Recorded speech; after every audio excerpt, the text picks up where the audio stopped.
Сәлеметсіңдер ме балалар? Бүгін біздің каналымызда математика 1-ші сыныптың 35-ші сабағы. 3 санын қосу және азайту тақырыбы. 1-ші тапсырма. 3 санын қосу және азайтуды есіңе түсір. Мысалдардың қалай құрылғанына назар аудар. Балалар, төмендегі суретке назар аударыңдар. Ең жоғарғы суретте бізде 1 қызыл және 3 көк кесе тұр. Енді осыған байланысты біз әрі қарай мысалдарды құрастырамыз. 1 мен 3-тің қосындысы 4-ке тең. 3 пен 1-дің қосындысы 4-ке тең. 4-тен 3-ті азайтқан кезде 1 болады. Балалар, келесі сөйлеге назар аударыңдар. Бізде 2 қызыл және 3 көк кесе тұр.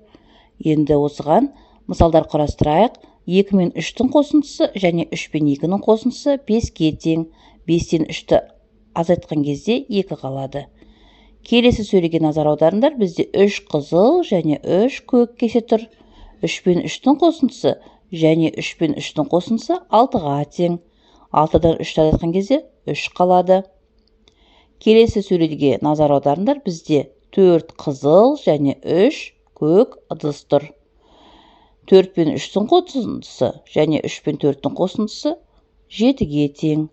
7-ден 3-ті азайтқан кезде 4 болады. Келесі төмендегі сөйлеге назар аударыңдар. Бізде 5 қызыл ыдыс және 3 көк ыдыс тұр. Бізде 5 пен 3-тің қосындысы және 3 пен 5-тің қосындысы 8-ге тең.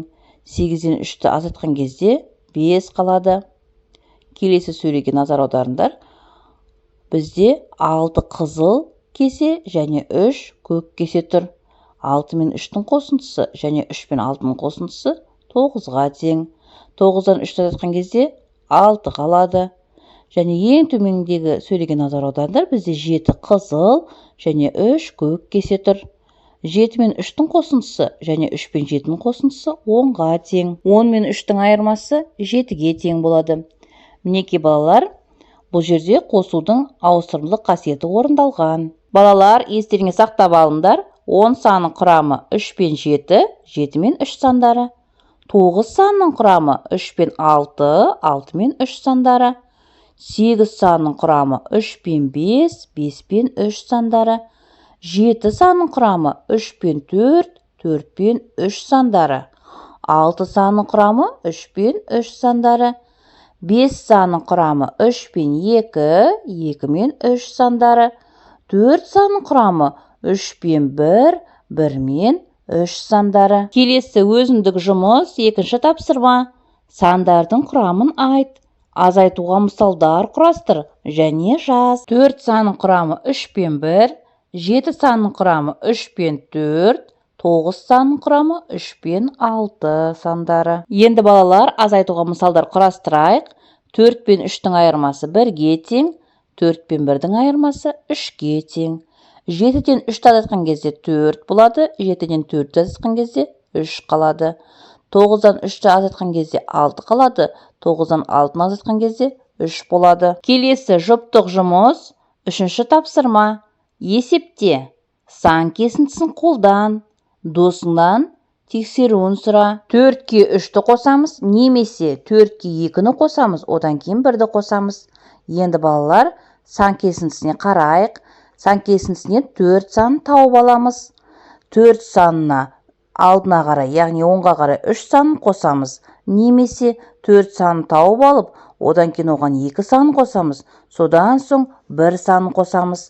4 пен 3 санын қосындысы 7-ге тең болады. Келесі балалар, 10 санынан 3 санын азайтамыз.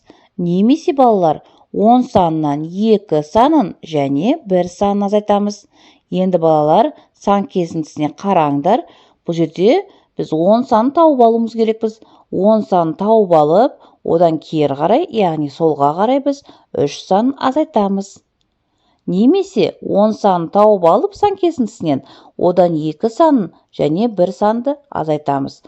Бізде балалар 10 санынан 3 санын азайтқан кезде 7 қалады. Келесі 4-ші тапсырма. Есепте. Суретті пайдалан. Балалар, төмендегі суретке назар аударайық. Бізде 6 сары түсті құрастырғыш тұр және 3 күлгін түсті құрастырғыш тұр. Енді осыған мысалдарды құрастырайық. Сары түсті құрастырғыш пен күлгін түсті құрастырғышты қосқанда бізде барлық қанша құрастырғыш шыққанын табу үшін біз 6 мен 3 санын қосамыз. Яғни 6 мен 3 санын қосындысы 9-ға тең.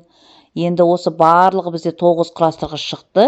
Енді осыдан біз 3 құрастырғышты, яғни 3 күлгін түсті құрастырғышты азайтқан кезде бізде 6 сары түсті құрастырғыш қалады.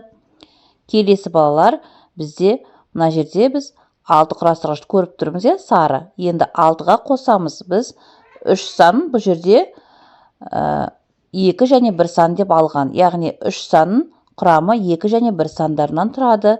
6-ға 2-ні қосамыз, содан соң 1 санын қосамыз. Сонда бізде 9 шығады. Енді 9-дан 2-ні азайтып, одан кейін 1 азайтсақ, бізде 6 сан шығады.